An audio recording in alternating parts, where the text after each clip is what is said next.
Hola, muy buenos días chicos. Soy su profesor de filosofía y esta serie de videos son producto de la coyuntura actual eh, y los vamos a utilizar como un método alternativo ante la falta de clases. Muy bien, si tuviera que decir uno de los grandes vicios del sistema educativo chileno por lo menos, es que siempre nos dicen, lee, mejora tu comprensión lectora, pero nadie nos enseña a leer. Lo único que hacen es enseñarnos a juntar las letras, los símbolos, para formular palabras y nos dejan un montón de palabras. Pero en ningún momento nos enseñan a comprender lo que leemos. Y peor aún, luego nos envían lecturas y nos hacen prueba para ver si logramos comprenderlo. Generalmente nos dicen, la única manera de hacerlo es la práctica. Esta noción no está del todo equivocada. En efecto, necesitamos practicar la lectura. Si no lo haces, no vas a ser capaz de comprender algo. Pero, ¿qué ocurre con los textos especializados? Cada disciplina tiene sus propios textos y la filosofía no es la excepción. Por tanto, hoy vamos a hablar de cómo leer filosofía y un poco de los conceptos filosóficos que hay detrás de ello. Partamos con la primera pregunta. ¿Cómo leer filosofía? Para eso hay que entender qué es un texto filosófico. Un texto filosófico es la manera en que tiene un filósofo o autor en específico de explicar algo, algún fenómeno que se da o en la naturaleza o en las sociedades humanas, o alguna pregunta, algún planteamiento, algún cuestionamiento que no tenga respuesta o que él considera que las respuestas no son correctas, en cuyo caso existen dos tipos de textos filosóficos. El primero, que busca dar respuesta, y el segundo, que busca refutar lo que el otro dijo. Pero de todos modos el segundo tipo no escapa del primero, puesto que al momento de refutar, también yo debo dar una respuesta de cómo es que funcionan las cosas. Por ejemplo, si no estoy de acuerdo con que 2 más 2 es 4, puedo explicar todos los motivos por los cuales 2 más 2 no es 4, pero finalmente tengo que decir cuánto es 2 más 2, o si por lo menos puedo hacerme la pregunta de cuánto es 2 más 2. Muy bien. La manera principal para leer filosofía es hacerse constantemente la pregunta, ¿qué está haciendo? La filosofía, y lo recuerdo muy bien de mi examen de grado, tiene una estructura básica que es coherente a la gran mayoría de textos filosóficos y difícilmente vamos a encontrar uno en que no. Primero se presenta la duda, una pregunta cualquiera, como por ejemplo, ¿cómo se lee la filosofía? Luego nos presentan la respuesta. La filosofía se lee preguntándose qué está haciendo el autor. Y luego viene una serie de argumentos ordenados para explicar qué está haciendo el autor. Esto es importante tenerlo en claro. La filosofía se escribe en textos explicativos. El objetivo es explicar lo que pasa.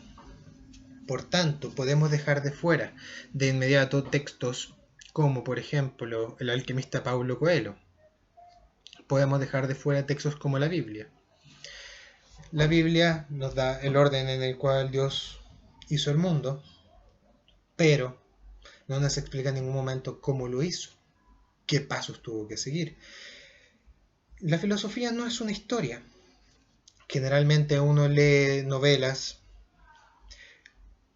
poesía o cualquier otro género narrativo, incluso las noticias, donde nos van dando cada una de las pautas. La filosofía no cumple este rol. En cambio, lo que se hace en filosofía, como ya dije, es explicar algo. Una novela nos contaría cómo es que, por ejemplo, Doctor House le llega un caso tiene sus conflictos con sus médicos internos y lo resuelve. Con el tiempo se darán cuenta que las novelas tienen el mismo funcionamiento que la serie de televisión. La filosofía, en cambio, sería todo el proceso que sigue Doctor House, proceso mirando los síntomas, proponiendo una enfermedad y explicando qué síntomas encajan en esa enfermedad. De tal modo hay que preguntarse, ¿qué está haciendo Doctor House? La primera respuesta sería diagnosticando. ¿Pero qué está haciendo para diagnosticar? Supongamos que la duda es nuestra gran enfermedad y los síntomas que tenemos son las cosas que sí tenemos por ciertas. Vamos a un ejemplo filosófico por excelencia, René Descartes y la duda sobre la propia existencia. La enfermedad en nuestra analogía con Doctor House sería, ¿cómo sé que existo? ¿Cuáles son los síntomas que tengo para decir existo? Que he estado pensando, que tengo memoria, que tengo deseos, que tengo anhelos, que en el fondo mi actividad mental existe. Por tanto, a partir de eso puedo hacer una inducción, sumar cada una de las partes de este rompecabezas y formular una respuesta, existo, y aquí está mi certeza. Muy bien.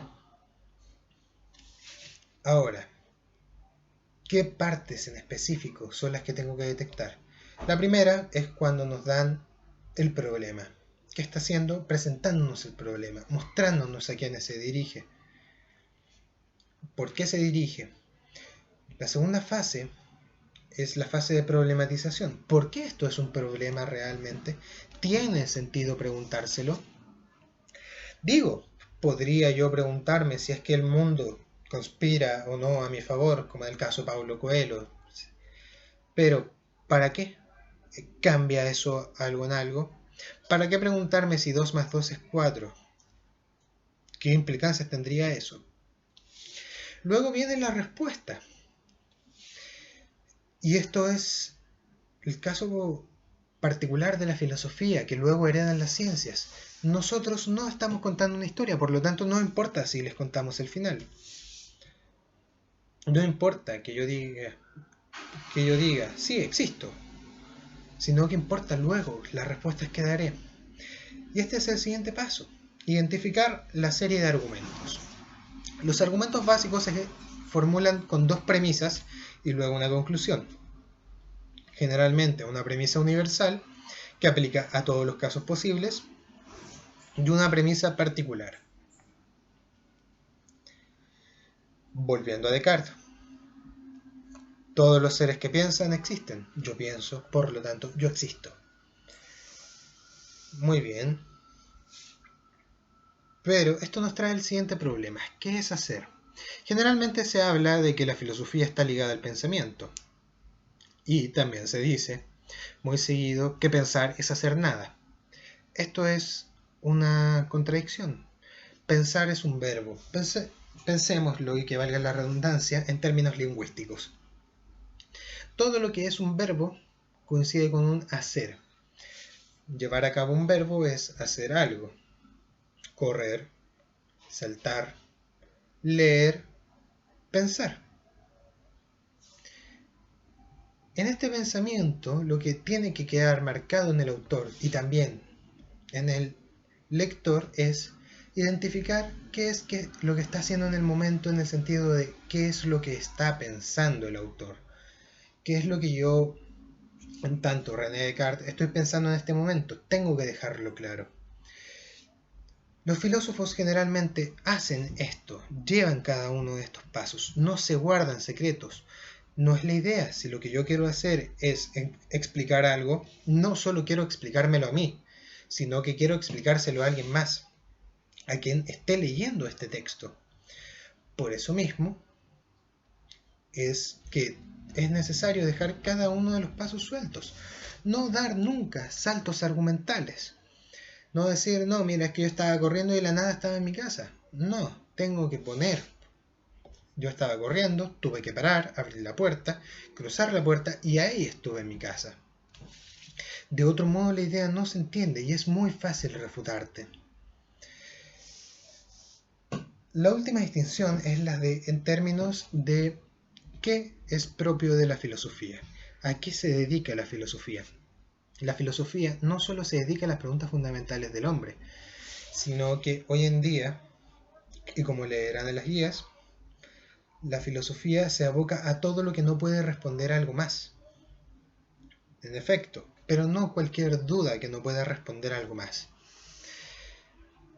Si bien la filosofía hoy en día no se encarga de los formulamientos de la ciencia, explicar cómo funciona el mundo, sí se encarga de explicar cómo funciona la ciencia.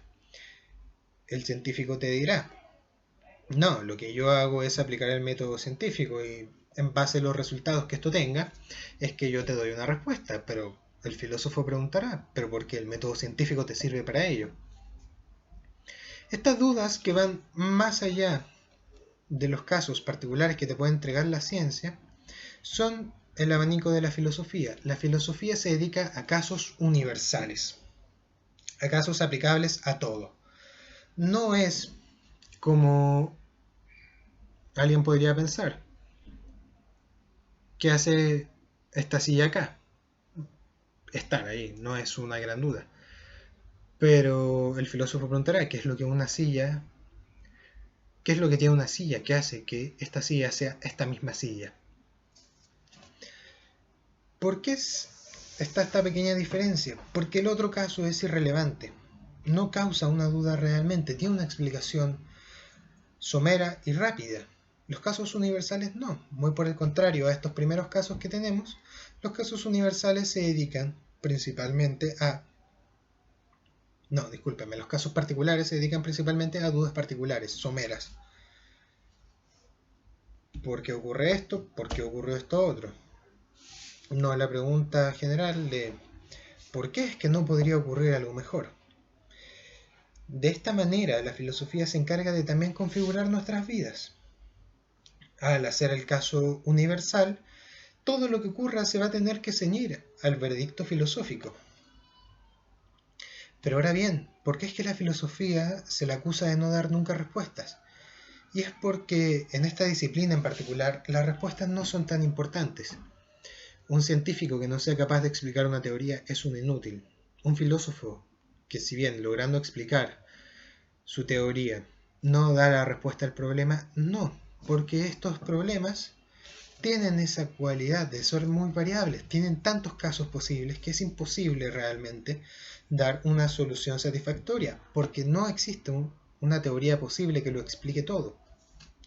Esto es un desmérito para la filosofía, llegando a la famosa frase de Stephen Hopkins, ¿la filosofía ha muerto? No, muy por el contrario. Generalmente llevamos nuestras vidas sin hacernos preguntas, sin hacernos grandes cuestionamientos, o si los hacemos, estos cuestionamientos realmente no tienen implicancias profundas. Pero esto es para los casos particulares. Si nos vamos a los casos universales, sin una gran defensa de algo, no podríamos llevarlo a cabo. Si no tenemos alguna teoría que salve el método científico, ¿para qué hacerlo? Alguien diría, sí, funciona, el método científico funciona, pero durante muchos siglos también funcionó el método teológico, hacerle caso a la Biblia a rajatabla. En último término, mientras nosotros sigamos vivos en la existencia más cómoda posible, las cosas van a funcionar. Esto no es un salvavidas para la ciencia. Ahora alguien podría decir, sí, pero funciona más de lo que funcionaba en la Edad Media. Y ahí la pregunta sería, ¿qué es funcionar más? Podría ser que funcionemos menos. La cantidad demográfica ha aumentado, por tanto estamos más cerca de la extinción. Eso yo no lo veo como funcionar más. ¿Podría argumentar algún defensor de la teoría medieval? Aquí la respuesta es filosófica. ¿Por qué la filosofía no es irrelevante? Porque es imposible escapar de ella. El mismo hecho de evitar la filosofía, de decir la filosofía no sirve para nada, la filosofía es inútil, es un acto filosófico. Y finalmente, los dejo con la pregunta, ¿existe algún conocimiento que realmente sea inútil?